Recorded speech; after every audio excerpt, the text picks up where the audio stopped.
आ रहा हूं, ताजिरों में कमाई का महीना नहीं हूं, नए कपड़े सिलवाने का महीना नहीं हूं। मैं इसलिए नहीं आ रहा हूं कि तुम ईदी खरीदी के नाम पर पूरा महीना बाजार में निकाल दो। मैं सिर्फ तुम्हें भूखा रखने के लिए नहीं आ रहा हूं, इबादतों में दिखावा करो इसलिए नहीं आ रहा हूं, ज़कात और फित्रे के नाम पर नामुनमूद बटोरो इसलिए नहीं आ रहा हूं, इफ्तार पार्टी के नाम पर फजूल खर्ची करो इसलिए नहीं आ रहा हूं, इबादतों में दिखावा करो इसलिए नहीं आ रहा हूं।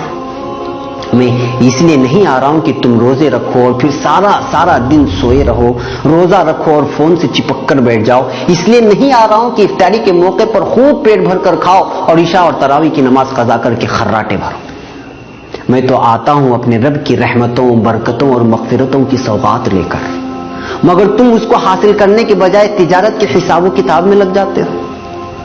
रोजा रखकर यूं समझते हो कि मैंने तीर मार लिया। अरे मैं तो साल भर के तुम्हारे गुनाहों को धोने के लिए अल्लाह की तरफ से मग़फ़िरत का परवाना बनकर आता हूं, मगर तुम रोजा रखकर भी गुनाहों से बाज नहीं आते।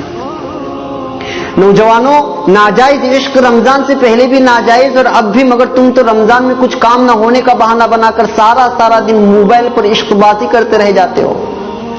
फिर रोजा रखकर ये गुनाह कैसा?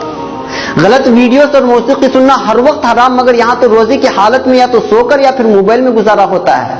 मैं इसलिए तो नहीं आया, मैं रहमान की रहमत बनकर, गफ्फार की मग़फ़िरत बनकर आया था, मगर तुमने तो मेरी रत्ती बराबर मेजबानी नहीं करते, और जो करते हैं मैं कुर्बान जाऊं उन पर। मेरा ये एक दिन नहीं गुजरता है और वो अफसोस करते रह जाते हैं कि एक दिन गुजर गया, और फिर रात दिन कुरान की तिलावत से, तस्बीह और नमाजों से, दुआओं और इल्तिजाओं से अपने रब को मनाने की कोशिश करते हैं। हर पल वो अपने खालिक से अपने गुनाहों की शिकायत करते हैं और रहमतें लूटते हैं, बरकतें हासिल करते हैं, मग़फ़िरत के परवाने अपने नाम कर लेते हैं। मैं आता भी इसीलिए हूं, तुम भूल मत जाना, मैं जब तुम्हारे आंगन में कदम रखूंगा तो मेरा हर लम्हा हजारों लम्हों से बेहतर है, क्योंकि मैं ऐसा महीना जिसमें हर लम्हा अल्लाह की रहमत बरसती है।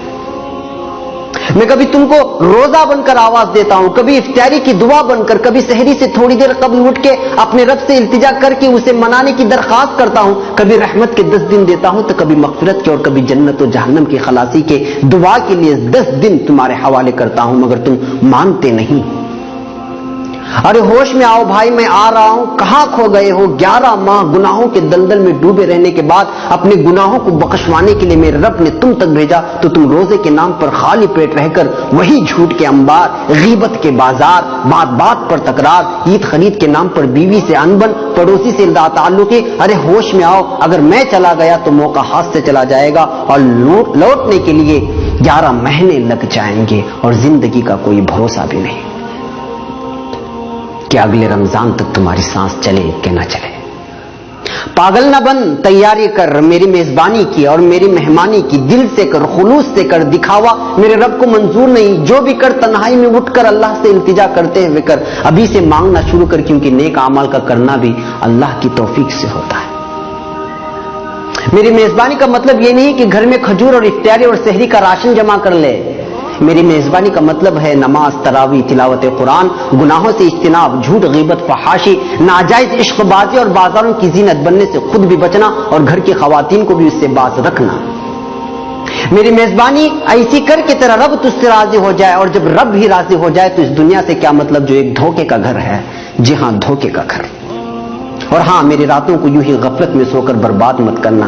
अल्लाह से अपना दुखड़ा सुनाना, बर्मा में क्या हुआ, फिलिस्तीन में क्या हुआ और हो रहा है, अफगानिस्तान, इराक और शाम और दीगर मुस्लिम ममालिक में जो जुल्म हो रहा है, क्या किया जा रहा है, उसका दुखड़ा सुनाना अपने रब से।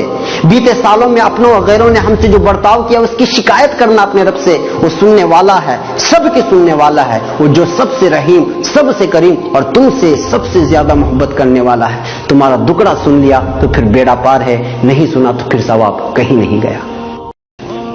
और हां, मेरी रातों को यूं ही गफलत में सोकर बर्बाद मत करना। अल्लाह से अपना दुखड़ा सुनाना, बर्मा में क्या हुआ, फिलिस्तीन में क्या हुआ और हो रहा है, अफगानिस्तान, इराक और शाम और दीगर मुस्लिम ममालिक में जो जुल्म हो रहा है, क्या किया जा रहा है, उसका दुखड़ा सुनाना अपने रब से। बीते सालों में अपनों और गैरों ने हमसे जो बर्ताव किया उसकी शिकायत करना अपने रब से। वो सुनने वाला है, सबके सुनने वाला है, वो जो सबसे रहीम, सबसे करीम और तुमसे सबसे ज्यादा मोहब्बत करने वाला है। तुम्हारा दुखड़ा सुन लिया तो फिर बेड़ा पार है, नहीं सुना तो फिर सवाब कहीं नहीं गया। तो फिर बेड़ा पार है, नहीं सुना तो फिर सवाब कहीं नहीं गया।